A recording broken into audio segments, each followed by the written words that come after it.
এটা মানে যে সমস্যাটা এটা পুরোটাই সাদা আসে। আমরা এটা কিভাবে সমাধান করব দাফে দাফে দেখে নেবেন। আগে একটা প্রিন্ট বের করছি, দেখেন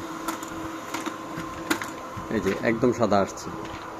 প্রিন্টগুলো যদি সাদা আসে এবং খটখট শব্দ করে বা পেপার জাম দেখায়, তাহলে আমরা যে কাজটা করব সেটা আপনাদেরকে দাফে দাফে দেখাচ্ছি। ঠিক আছে, আমরা মেশিনটা খুলছি এখন। আমরা প্রথমে প্রিন্টারের ব্যাকসাইডগুলো খোলার জন্য আমাদেরকে এইখানে দুটো লক আছে, এই যে নিচে একটু খেয়াল করে দেখবেন। এই লক দুটোর মধ্যে ধাক্কা দিয়ে আপনি এইখানে ধাক্কা দিলে খুলে যাবে।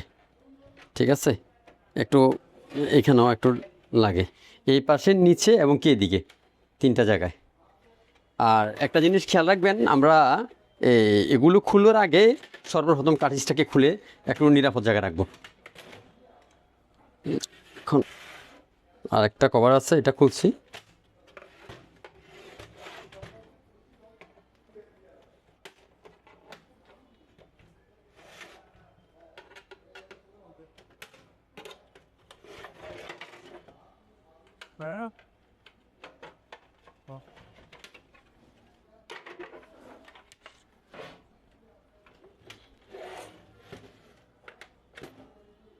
ঠিক আছে, এখন আমরা এই ব্যাক কভারটা খুলব।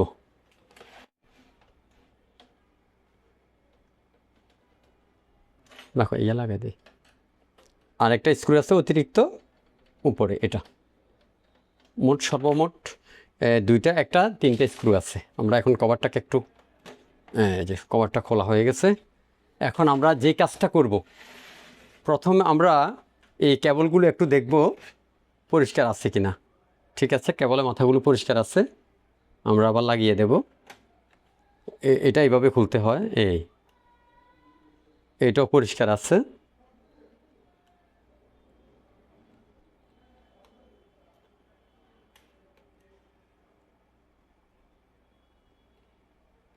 এটা একটু খুব নরম হাতে লাগাতে হয়।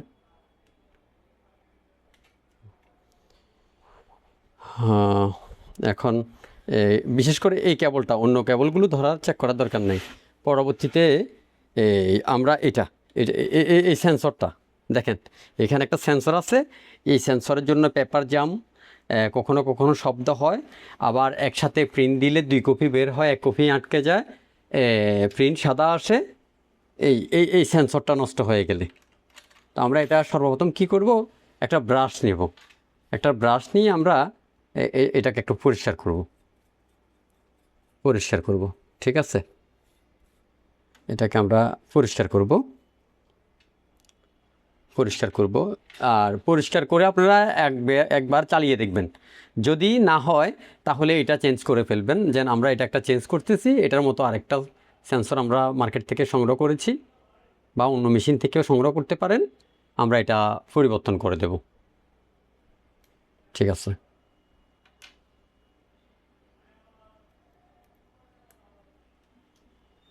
এটা যেভাবে খুলছেন, খোলার সময় একটু খেয়াল রাখবেন কীভাবে খুলছিলেন। একটু বেশ কম হলে পেপার জাম বলবে, আপনাদের মেশিন ঠিক হবে না। এই যে আমাদের সেন্সরটা লাগানো এখন শেষ। একটু দেখবেন ঠিকভাবে বসছে কি না, কেবলটা একটু চেক করে নেবেন। কেবলটা এখানে আপনার এই যে একটু লক আছে, লকের মধ্যে কেবলটা ঢুকিয়ে দেবেন। না হলে আপনার গিয়ারের মধ্যে পেঁচিয়ে যেতে পারে, পরে সমস্যা হয়ে যেতে পারে বা কেটে যেতে পারে।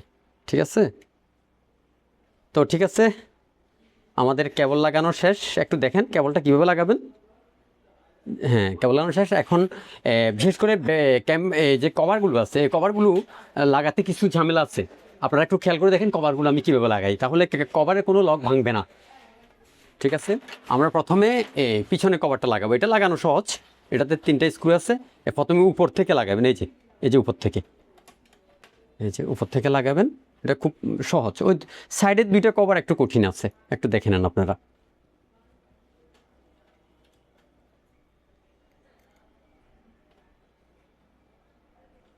হাফ সেকেন্ড করি।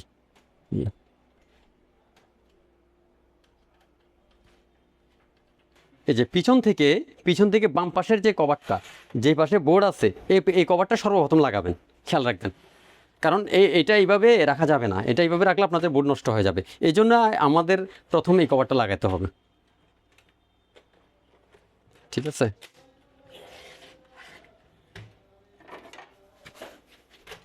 এই কভারটা খুলে নেবেন। প্রথমে এই দুইটা লক, সামনের দুইটা লক সামনে থেকে লাগাবেন, এটা সামনে থেকে প্রথমে সামনে থেকে লাগাবেন।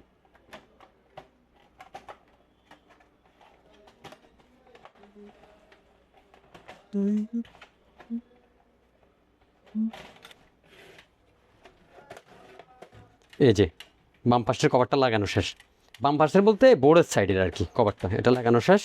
আমরা এবার এই মোটর সাইডে যে কভারটা আছে, এটা মোটর সাইড, এই কভারটা লাগাবো।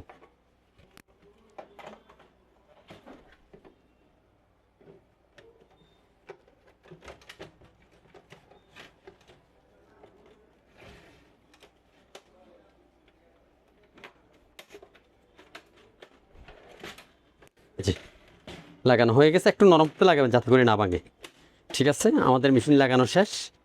কার্ট্রিজটা একটু খুলে আবার পুনরায় ফিটিং করে দেব,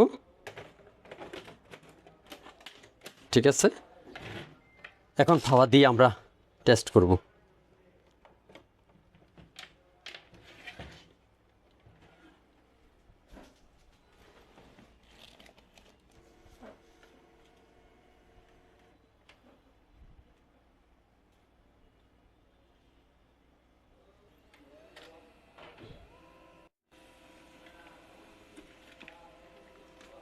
এই যে আমাদের প্রিন্টার ওকে হয়ে গেছে।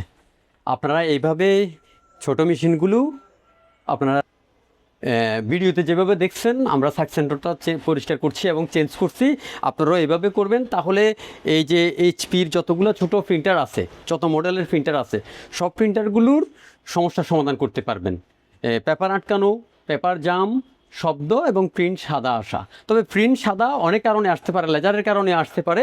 আপনারা কমেন্ট বক্সে আমাদেরকে জানাবেন, আমরা আপনাদেরকে সঠিক তথ্য দিয়ে সহযোগিতা করব। আজকের মতো এইখানেই বিদায়, ধন্যবাদ, সবাই ভালো থাকবেন।